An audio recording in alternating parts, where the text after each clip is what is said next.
मी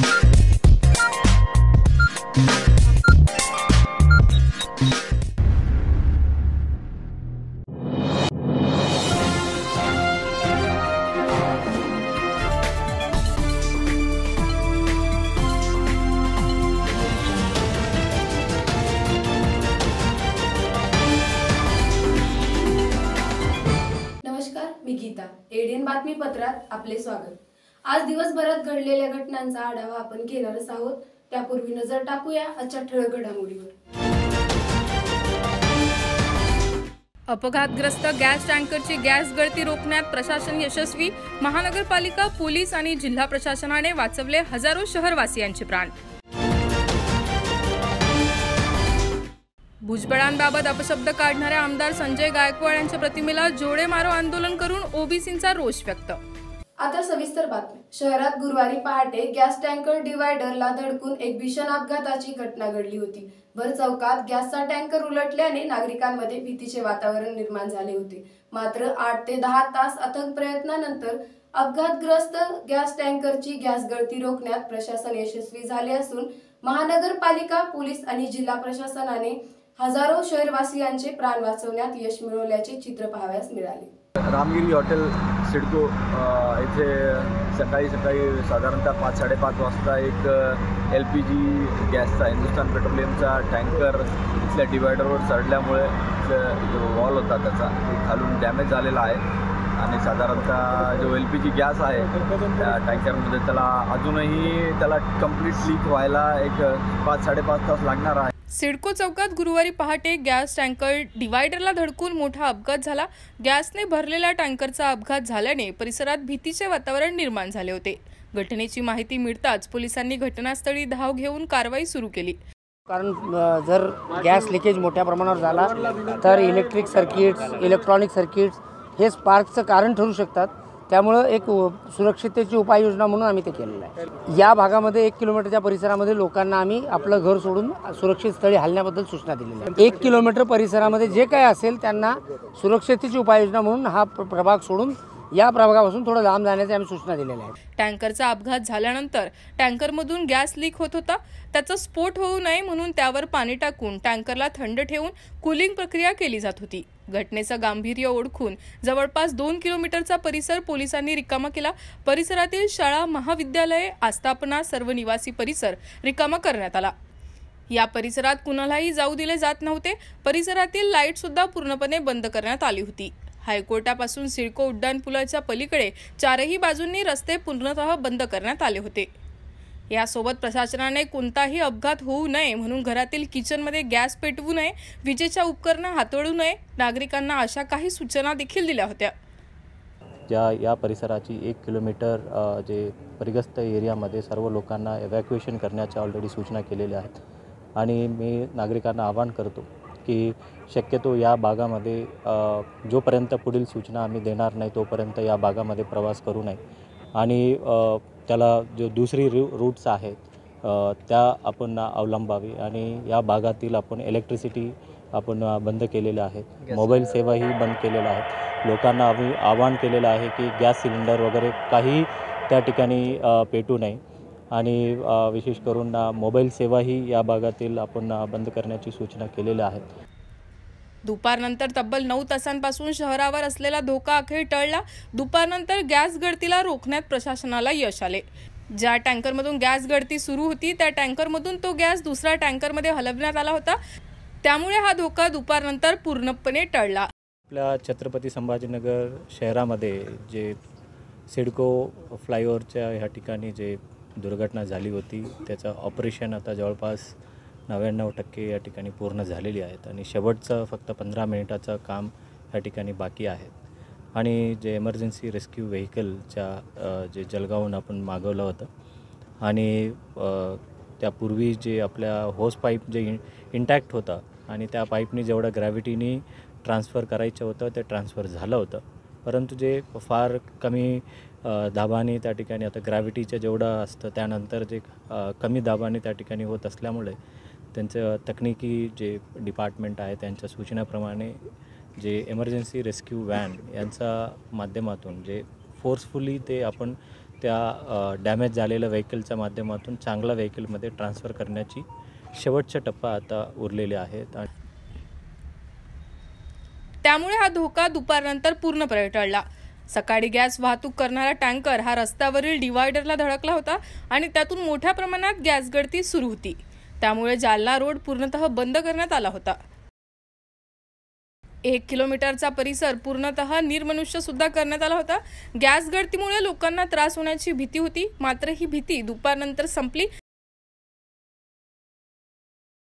आणि परिस्थिती पूर्वपदावर आली. शहरावर आलेल्या या संकटाच्या वेळी स्वतः मनपा प्रशासक जी श्रीकांत, पोलीस आयुक्त मनोज लोहिया त्यांच्यासह सर्व पोलीस उपआयुक्त आणि अन्य अधिकारी परिस्थितीवर लक्ष देऊन होते. अग्निशामक दल, पोलीस दल, जिल्हा आपत्ती व्यवस्थापन कक्ष आदींनी स्वतःच्या जीवाची पर्वा न करता शर्थीचे प्रयत्न करून हजारो शहरवासियांचे प्राण वाचवण्यात यश मिळवले. म्हणून सर्व रेस्क्यू टीम, सर्व कर्मचारी, सर्व अधिकारी यांना एडीएनचा सॅल्यूट. शेतकऱ्यांसाठी कोणतीही तरतूद न करून शेतकऱ्यांप्रती असंवेदनशील असलेल्या मोदी सरकारने अंतरिम बजेट सादर करताना दाखवून दिले असल्याचे प्रतिपादन विरोधी पक्षनेते अंबादास दानवे यांनी केले. इंटरिम बजेट जे आहे केंद्र सरकारचं, सर्वसामान्य माणसाचा तर या बजेटमध्ये कोणतंही स्थान नाही. विशेषतः शेतकऱ्यांचा तर कुठं नामोल्लेख सुद्धा नाही. पीक विमा 4 कोटी लोकांना दिला असं म्हणतात, परंतु फक्त महाराष्ट्रात 1,52,00,000 खातेदार असताना हिंदुस्थानचा विचार केला तर 4 कोटी लोकांना पीक विमा देणं म्हणजे फार काही मोठं नाही. उलट शेतकऱ्यांना पीक विमा किती दिला आणि विमा कंपन्यांना केंद्र सरकारने, राज्य सरकारने किती प्रमाणात पैसा दिला याचा हिशोब आला पाहिजे. एकीकडं कॉर्पोरेटला करामध्ये सवलत दिली गेलेली आहे, तर दुसरीकडं सर्वसामान्य करदात्याला कोणती सवलत याच्यातून मिळालेली नाही. सगळ्यात महत्त्वाचं हा अर्थसंकल्प मोठ्या मोठ्या गोष्टी करणार. मागच्या वर्षी या सरकारने हे जे आहे एक कोणता काळ अशा पद्धतीनं अमृत काळ जाहीर केला होता. या अमृत काळात काय झालं? कोणतं अमृत या देशाला वर्षभरात मिळालं? एक थेंब तरी अमृत या देशाला मिळालं? उलट या देशाची सर्व अर्थव्यवस्था 2014 ते 2024 जर विचार केला तर रसातळाला नेण्याचं काम या सरकारने केलेलं आहे. सर्वसामान्याचं हित कुठेही नाही. कॉर्पोरेट जगताचं लक्ष ठेवलं जातं, परंतु सर्वसामान्य माणसाचा एक अवहेलना या ठिकाणी केला जातो. अशा प्रकारचं हे बजेट आहे. ओबीसी नेते छगन भुजबळ यांच्याबद्दल अपशब्द वापरल्याने आमदार संजय गायकवाड यांच्या प्रतिमेला जोडे मारो आंदोलन गुरुवार रोजी जिल्हाधिकारी कार्यालयासमोर करण्यात आले. या आंदोलनाबाबत मनोज घोडके यांनी एडीएन सोबत बोलताना अधिक माहिती दिली. संजय गायकवाड या हरामखोर आमदाराला आम्ही या ठिकाणी जोडे मारले. त्याचं कारण आहे की त्यांनी काल भुजबळ साहेबांबद्दल, आदरणीय भुजबळ साहेबांबद्दल चुकीची भाषा वापरली आहे. त्याचा आम्ही निषेध केला आणि त्याला इशारासुद्धा आम्ही या ठिकाणी आज देतो आहे की तुझी भाषा आणि इतर वागणं नीट ठेव. आम्हालासुद्धा चुकीची भाषा, घाणेरडी भाषा, आरेतुरीची भाषा वापरता येते, परंतु तुमच्यावर जे संस्कार झालेले आहेत ना ते आमच्यावर संस्कार झालेले नाही. त्यामुळे आम्ही अजूनही मर्यादेमध्ये आहेत. याच्यानंतर जर अशी भाषा वापरली तर आंदोलन वगैरे नाही, तुमच्या घरावरती आम्ही मोर्चा काढू एवढं नक्की या ठिकाणी तुम्हाला सांगतो. आणि दुसरं 26 तारखेला जो मसुदा तयार करण्यात आलेला आहे, ज्याचं की आता GR काढण्याचा प्रयत्न होतो आहे, त्या मसुद्याला आमचा प्रखर विरोध आहे सगळ्या ओबीसी संघटनांचा. या ठिकाणी सगळ्या ओबीसी संघटनांची प्रतिनिधी या ठिकाणी सगळ्या समाजाचे उपस्थित झालेले आहेत. या सर्वांचा विरोध आहे त्या मसुद्याला. मुख्यमंत्री साहेबांना विनंती आहे, तुम्ही एकट्या मराठा समाजाचे नेतृत्व म्हणून, मुख्यमंत्री म्हणून काम करत नाही त्या ठिकाणी. संपूर्ण समाजाला तुम्ही बरोबर घेऊन चाला. शिवाजी महाराजांचा आदर्श घ्यायचा असेल, त्यांची शपथ घ्यायची असेल ना, तर शिवाजी महाराजांनी जसं सगळ्या रयतेला बरोबर घेतलं, बहुजनांना बरोबर घेतलं, तसं घेऊन बरोबर चाला. 18 पगड जातीला बरोबर घेऊन चाला. सरकार अजून पण ठाम आहे की सरकार हे सांगतंय की आम्ही ओबीसीला धक्का न देता मराठा समाजाला आरक्षण देणार आहे. ते अजून पण सांगताय, मात्र तुम्ही एकीकडे विरोध करता. हे उल्लू बनवायचे धंदे सोडून द्या. भुजबळ साहेब गेल्या 35-40 वर्षापासून ओबीसीच्या राजकारणामध्ये आहेत, समाजकारणामध्ये आहेत. भुजबळ साहेब जे भूमिका मांडत आहे तीच भूमिका खरी आहे आणि ओबीसीमध्ये सरळ हे कुणबी प्रमाणपत्र देऊन मराठा समाजाला घुसवण्याचा प्रयत्न करतात. राजीनाम्याची देखील मागणी होत आहे मोठ्या. राजीनामाची मागणी करायची गरजच नाही. भुजबळ साहेबांना ऑलरेडी नोव्हेंबरमध्येच राजीनामा दिलेला आहे. मुख्यमंत्री साहेबांना माहिती असेल, त्यांनी मंजूर करावा. आणि 1995ला सुद्धा आताचं मंत्रिपद काय घेऊन बसला तुम्ही? शिवसेनेतून मुख्यमंत्रीपदाची संधी होती भुजबळ साहेबांना, मंडल आयोगाला विरोध नसता केला तर. ती झिडकारलं आहे मुख्यमंत्रीपद, भुजबळ साहेबांनी झिडकारलं आहे. या मंत्रिपदाला काय घेऊन बसलात तुम्ही? मंत्रिपदच नाही, ती आमदारकी गेली तरी चालेल, ओबीसींच्या उन्नतीसाठी भलाईसाठी, असं भुजबळ साहेब वारंवार रोज सांगतात. यांना मागणी करायची गरजच नाही काही. दलित पॅंथरच्या वतीने डॉक्टर बाबासाहेब आंबेडकर मराठवाडा विद्यापीठाला केंद्रीय दर्जा द्यावा यासह अन्य मागण्यांसाठी जिल्हा स्तरावर मेळावा आयोजित केल्याची माहिती पॅंथर नेते ॲडव्होकेट रमेशभाई खंडागळे यांनी एडीएन सोबत बोलताना दिली. आज भारतीय दलित पॅंथरची बैठक सुभेदारी गेस्टवर घेण्यात आली आहे.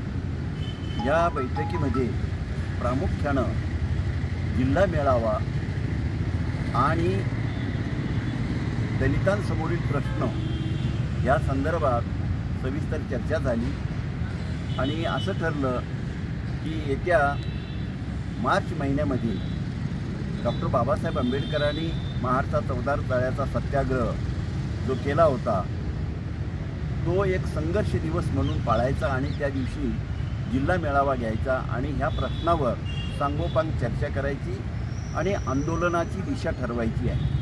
या दृष्टिकोनातून ही बैठक घेण्यात आली आणि ह्या बैठकीमध्ये मेळावा घेण्यासाठी आणि तो सक्सेस करण्यासाठी ठरलं आहे. आणि मुख्य प्रश्न असा आहे की डॉक्टर बाबासाहेब आंबेडकरांचा नावानं आपण संघर्ष सुरू केला विद्यापीठासाठी, परंतु त्या विद्यापीठाची सातत्यानं अवहेलना करण्यात येत आहे आणि म्हणून आमचं म्हणणं असं आहे की याला केंद्रीय दर्जा देण्यात यावा या विद्यापीठाला आणि ह्या विद्यापीठाचा दर्जा वाढवण्यात यावा. कारण या ठिकाणी अनेक कोर्सेस येतात, अनेक नवीन शिक्षणक्रम येतात आणि त्यामुळे ह्या विद्यापीठाचा जो दर्जा आहे तो राष्ट्रीय लेवलवर जातो आणि म्हणून याला केंद्रीय दर्जा देण्यात यावा अशी आमची मागणी आहे. त्याच्यानंतर मुलांच्या शिष्यवृत्तीचा प्रश्न आहे, त्याच्यानंतर नोकऱ्यांचा प्रश्न आहे, त्याच्यानंतर बेरोजगारांचा प्रश्न आहे. अशा अनेक प्रश्नावर हे आंदोलन छेडल्या जाणार आहे. कारण हे जे शासन आहे हे अत्यंत जातीवादी आणि धर्मांध शासन आहे आणि यांनी गरिबांचं कशा पद्धतीनं नुकसान करता येईल किंवा गरिबांना कशा पद्धतीनं मातीत घालता येईल अशाच पद्धतीने यांची आखणी आहे. आणि ही आखणी उडवून टाकण्यासाठी, ही आखणी त्यांची उद्ध्वस्त करण्यासाठी येणाऱ्या येणाऱ्या निवडणुकीपर्यंत आम्ही हे आंदोलन तीव्र करणार आहोत आणि की हे शासन आपल्या बाजूचं नाही, याला उकरून फेकलं पाहिजे, यासाठी आम्ही आता हे सगळं नियोजन करत आहोत. शासकीय विद्यापीठं आहेत त्याच्यासुद्धा स्कॉलरशिप देत नाही, तर खाजगी विद्यापीठामध्ये स्कॉलरशिप कशी मिळणार आहे आम्हाला? आणि म्हणून आमचं म्हणणं असं आहे की खाजगी विद्यापीठं बंद झाली पाहिजेत आणि शासनाने संपूर्ण आपल्या ताब्यात घेतलं पाहिजे, परंतु हे घेणार नाहीत. कारण यांना यांचा अजेंडा राबवायचा आहे, यांना यांचं हिंदुत्वाचा जो अजेंडा आहे तो पूर्ण करायचा आहे, तो फुलफिल करायचा आहे आणि त्यामुळे त्याच्या विरोधात आमचं आंदोलन असणारच आहे. अजूनही काही बातम्यांचा आढावा आपल्याला घ्यायचाच आहे, मात्र वेळ झाली आहे एका छोट्याशा ब्रेकची. कुठेही जाऊ नका, पाहत राहा एडीएन.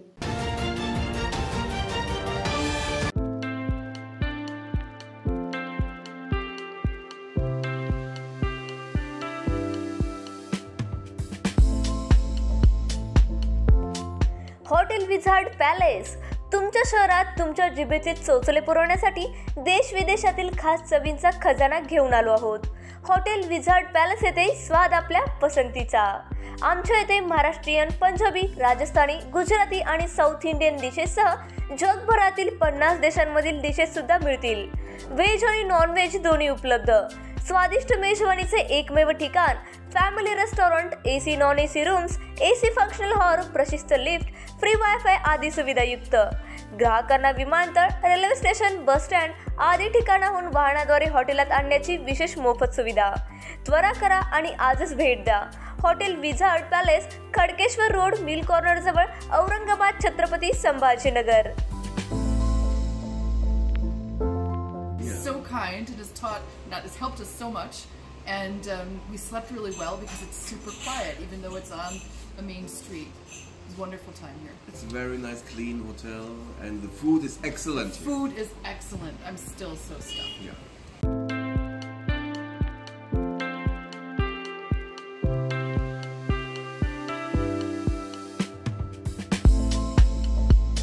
तुम्हालाही पाण्यामध्ये मनसोक्त बोटिंग करायची आहे, परंतु ही बोटिंग करण्यासाठी गोवा देवगड सारख्या ठिकाणी तुम्हालाही जावं लागतंय, तर जरा थांबा. आपल्याच छत्रपती संभाजीनगर शहरात महानगरपालिका घेऊन आली आहे बच्चा कंपनीसाठी तसेच मोठ्यांसाठी नौका विहार. या नौका विहारामध्ये तुम्हाला विविध प्रकारच्या 6 बोटींमध्ये मनसोक्त नौका विहार करण्यास मिळेल. पेंडल बोट तसेच राफ्ट बोट यासारख्या विविध बोटींमध्ये मनसोक्त पाण्यामध्ये बोटिंग करण्याचा आनंद घ्या. तर त्वरा करा आणि आजच भेट द्या नेहरू उद्यान N8 CIDCO Chhatrapati Sambhajinagar.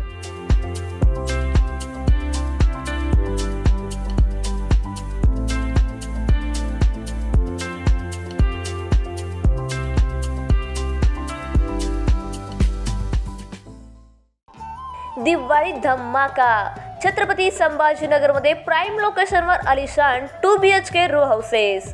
Beed bypass road Satara परिसरापासून फक्त 200 मीटरच्या अंतरावर.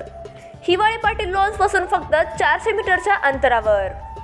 आकर्षक किमतीत रो हाऊसचे मालक व्हा आणि आकर्षक बक्षिसे जिंका. किंमत फक्त 51 लाख पासून पुढे. विकसित क्षेत्रात अधिष्ठान आहे. वैयक्तिक रो हाऊससाठी प्रशस्त पार्किंग, त्याचबरोबर private garden, video doorbell, सौर सिस्टीम. जागेचा पत्ता प्लॉट क्रमांक 14P 15 24 25P Beed bypass Satara परिसर छत्रपती संभाजीनगर औरंगाबाद. खरेदीसाठी आमचा कॉन्टॅक्ट नंबर आहे 9860056488.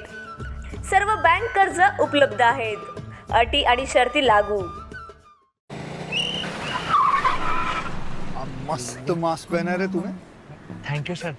वो जान बचाने के लिए पहनना पड़ता है ना सर. रेडीमेड है या टेलर मेड है? ऑनलाइन ऑर्डर किया है सर. एक और है ना सर. देना. बहुत मस्त लगे आपको. ये ना सर. सर ना भाई, जान बचाने के लिए बाइक चलाते वक्त सिर्फ खोपड़े पे मास्क पहनेगा तो खोपड़े को कौन बचाएगा? समझ गया सर. हेलमेट ऑनलाइन ऑर्डर कर, वरना हमेशा के लिए ऑफलाइन हो सकता है. Okay sir. ये ले. चल हम ये भी ऑनलाइन भर दे. हेलमेट पहने, ट्रैफिक नियमों का पालन करे, जिंदगी के सफर को सुरक्षित रखे. योजना जनकल्याणकारी, सर्वसामान्यांच्या दारी.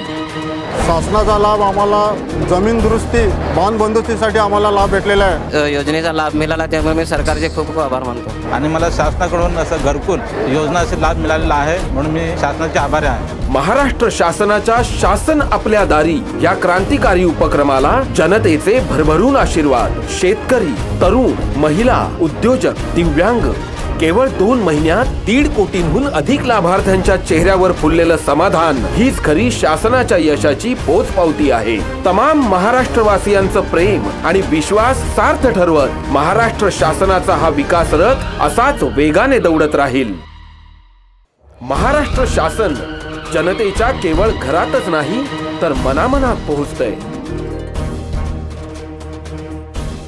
शासन आपल्या दारी हा कार्यक्रम जो आहे हा छत्रपती शिवाजी महाराजांचा आदर्श डोळ्यासमोर ठेवून आपल्या सरकारने सुरू केलेला आहे. योजना अनेक असतात पण त्या योजनांचे लाभ हे शेवटच्या व्यक्तीपर्यंत पोहोचले पाहिजे. सर्व जाती धर्माला न्याय देण्याचं काम आम्ही त्या ठिकाणी करू. आज आमच्यासाठी जी योजना काढलेली आहे ती भरपूर फलदायी योजना आहे. केवळ 2 महिन्यात 1.5 कोटींहून अधिक लाभार्थ्यांच्या चेहऱ्यावर फुललेलं समाधान हीच खरी शासनाच्या यशाची पोचपावती आहे. शासन आपल्या दारी या उपक्रमाची. ब्रेक नंतर आपले स्वागत. शहानूरवाडी परिसरातील देसी दारूचे दुकान नागरिकांच्या 15 वर्षाच्या संघर्षानंतर अखेर स्थलांतरित करण्याचा निर्णय प्रशासनाने घेतल्याने स्थानिक नागरिकांमध्ये आनंदाचे वातावरण दिसून आले. सदर दुकान हटविल्याबाबत नागरिकांनी एडीएन सोबत बोलताना त्यांच्या भावना व्यक्त केल्या. देवानगरी संघर्ष समितीचा देवानगरी संघर्ष समितीचा 15 वर्षापासून दारूचं दुकान इथे चालू होतं. त्याचा आमच्या देवानगरीमध्ये त्याचा एवढा छत मांडला होता त्या दारूच्या दुकानाचा की आम्ही सर्व महिला भगिनी खाली उतरू सुद्धा शकत नव्हतो. की आमचे दैनंदिन कामंसुद्धा आम्ही खाली येऊन करू शकत नव्हतो. एवढी भयानक घाण परिस्थिती निर्माण झाली होती इथे आमच्याकडे. त्याचा सगळ्या महिलांनी म्हणून आम्ही उठाव केला आणि ते दुकान बंद करायचा सगळ्यांनी म्हणून निश्चय केला होता. याच्या आधी तुम्ही काय काय लढा दिला या दुकान बंद करण्यासाठी? पण आम्ही लढा दिला पण त्या दरम्यान काही लोकांच्या धमक्या, काही लोकांचे काही भीतीमुळे आम्ही तो लढा मागे घेतला. त्यानंतर परत तो उच्छाद वाढला गेला. अनेक म्हणजे इनलिगली सुद्धा दारूचे दुकान बाहेर येऊन बसणं, दारू पिणं, रस्त्यावर दारू पिणं, गोंधळ, मारामारी, गलिच्छ प्रकार खूप वाढला होता. चोऱ्या, रात्र भांडणं. त्यामुळे आम्ही हे दारूचं दुकान बंद करायचं सगळं महिलांनी मिळून ठरवलं आणि दारूचं दुकान बंद करायचं ठरवलं. इथे दारूचं दुकान चालू झालं होतं. दारूच्या दुकानामुळे फार त्रास होता. म्हणजे लहान मुलंही आणि आम्ही महिला बाहेर निघू शकत नव्हतो. हा 10-15 वर्षाचा जो लढा होता पण तो आज पूर्ण झालेला आहे. दारूचे दुकान पूर्णपणे बंद झालेली आहे आणि याच्या मागे पाठिंबा आम्हाला आमचे दारूबंदीचे झगडे साहेब आणि माननीय कलेक्टर साहेब यांच्या पाठिंब्यामुळेही हे आमचं लवकर काम झालेलं आहे. आणि आजचं दारू दुकान स्थलांतरितचा आदेश मिळाल्यामुळे आमच्या महिला भगिनी खूप खुश आहे आणि मोठ्या प्रकारे आम्ही इथं जल्लोष साजरे केलेला आहे. महानगरपालिकेच्या आस्थापनावरील कर्मचाऱ्यांची संख्या खूपच कमी झाली असून मनुष्यबळासाठी लवकरच नव्याने भरती प्रक्रिया राबविण्याची प्रतिक्रिया अतिरिक्त आयुक्त सौरभ जोशी यांनी सेवानियुक्त कर्मचाऱ्यांना निरोप समारंभ प्रसंगी दिली. महानगरपालिकेत आस्थापनावरील 19 कामगार कर्मचारी आपल्या प्रदीर्घ सेवा काळातून 31 जानेवारी रोजी निवृत्त झाले.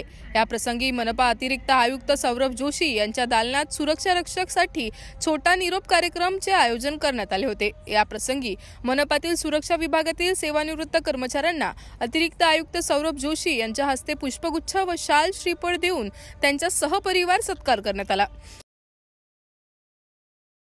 31 जानेवारीला निवृत्त होणाऱ्यामध्ये शिवाजी लोखंडे, रामा कर्डक, सुनील अंभोरे आदी सुरक्षा कर्मचारी निवृत्त झाले. त्यांच्या निरोपासाठी कार्यक्रमाचे आयोजन करण्यात आले होते. यावेळी मनपातील मुख्य सुरक्षा अधिकारी BG सोनवणे, DP मिस्त्री, विकास मोहन पाटील, BB चव्हाण, रमेश अभंग, शिवाजी सळुके, रावसाहेब मगरे, संदीप भारसाखे, आनंद गडवी, रमेश खोतकर, स्वच्छता जवान मिलिंद कुलकर्णी आदी अधिकारी कर्मचारी यावेळी उपस्थित होते.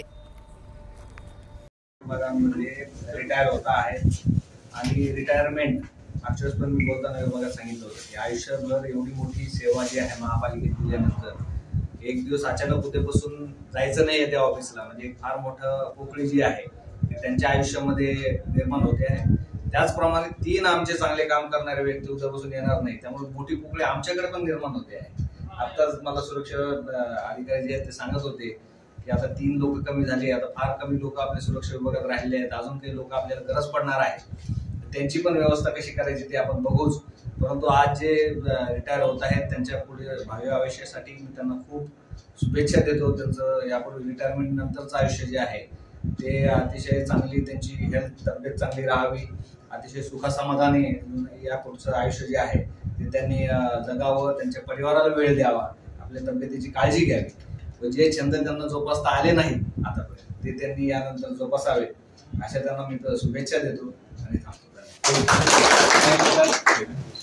राष्ट्रवादीचे आमदार रोहित पवार यांच्यावर ईडी मार्फत करण्यात येत असलेल्या कारवाईचा निषेधार्थ शहर जिल्हा राष्ट्रवादी काँग्रेसच्या वतीने जिल्हाधिकारी कार्यालयासमोर आंदोलन केले. त्यांच्या मागणीबाबत आंदोलन करणाऱ्या कार्यकर्त्यांनी एडीएनसोबत बोलताना माहिती दिली. वारसा विचारांचा मार्ग संघर्षाचा या स्लोगन अंतर्गत आज आम्ही या ठिकाणी जिल्हाधिकारी कार्यालयासमोर आमचे प्रदेशाध्यक्ष आमचे नेते आदरणीय जयंत पाटील साहेब यांच्या मार्गदर्शनाखाली आम्ही या ठिकाणी आमचे नेते युवा नेते आदरणीय आमदार रोहितदादा पवार यांच्यावर जी ईडीवरची कारवाई केली जात आहे आज त्यांना चौकशीसाठी बोलवलेलं आहे. तर त्याचा निषेध करण्यासाठी आम्ही आज या ठिकाणी आलेलो आहे, आंदोलन करत आहोत. मी या ठिकाणी सांगेल की देशामध्ये अतिशय गंभीर प्रश्न आहेत. त्याच्यामध्ये आम्ही महिला म्हणून नक्की सांगणार की महिलांचा शक्ती कायदा आहे तो अजून अंमलात आणलेला नाही. महिलांसाठी जे महागाई वाढ झालेली आहे त्याच्यामध्ये आजच तुम्ही बघाल की लसूण हा आमच्या स्वयंपाकातला आमच्या महिलांसाठी अतिशय आवश्यक असलेला पदार्थ जो आहे त्याचा आज 100 रुपयाचा 250 ग्राम हा लसूण झालेला आहे. आणि आज आज रोजी गॅस सिलेंडरचे दर 20 रुपयांनी वाढलेले आहेत. तर ह्या सगळ्या गोष्टी किंवा अनेक प्रश्न आहेत. शेतीमालाचा प्रश्न, भावाचा प्रश्न असेल, शेतीमालाच्या अनुदानाचा प्रश्न असेल किंवा खाजगी शाळा या खाजगी कंपन्यांना देण्याचा जो घाट असेल, जिल्हा परिषदच्या शाळा देण्याचा घाट असेल, या अनेक गोष्टी आहेत. त्याच्यामध्ये दुर्लक्ष करून केवळ आणि केवळ सरकारी यंत्रणेमध्ये त्याच्यामध्ये ED असेल, CID असेल, CBI असेल, या सर्व यंत्रणेचा गैरवापर करून नेत्यांना अडचणीत आणून त्यांच्यावर कारवाई करण्याचा हा जो घाट घालण्यात येत आहे, त्याचा आम्ही या ठिकाणी तीव्र शब्दामध्ये निषेध व्यक्त करत आहोत. आणि युवा नेते, आमचे नेते आदरणीय रोहितदादा पवार ज्यांनी पुणे ते नागपूर असा 800 किलोमीटरचा पायी दौरा युवा संघर्ष यात्रेच्या माध्यमातून केला आहे. त्याच्यामध्ये त्यांनी अनेक युवकांचे प्रश्न असेल, महिलांचे प्रश्न असेल, शेतकऱ्यांचे प्रश्न सोडवण्याचा प्रयत्न केलेला आहे. त्याच्यामुळे त्यांच्यावर सूडबुद्धी उगवण्यासाठी या ED यंत्रणेचा वापर करतात, त्याचा आम्ही तीव्र शब्दात निषेध व्यक्त करतो. अशाच प्रकारे जर आपल्या देशाचं संविधान धोक्यात आणण्याचा प्रकार या यंत्रणेचा वापर करून जर भाजप सरकार करणार असेल तर आम्ही याच्याही पुढे अजून तीव्र आंदोलन रस्त्यावर उतरून करू, असं या ठिकाणी मी नमूद करते. शेवटी परत एक नजर टाकूया आजच्या ठळक घडामोडीवर. अपघातग्रस्त गॅस टँकरची गॅस गळती रोखण्यात प्रशासन यशस्वी. महानगरपालिका, पोलीस आणि जिल्हा प्रशासनाने वाचवले हजारो शहरवासियांचे प्राण. भुजबळांबाबत अपशब्द काढणाऱ्या आमदार संजय गायकवाड यांच्या प्रतिमेला जोडे मारो आंदोलन करून ओबीसींचा रोष व्यक्त. याचबरोबर हे बातमीपत्र इथे संपलं. भेटूया पुढील बातमीपत्रात. तोपर्यंत पाहत राहा औरंगाबादकरांचं हक्काचं बातमीपत्र ADN.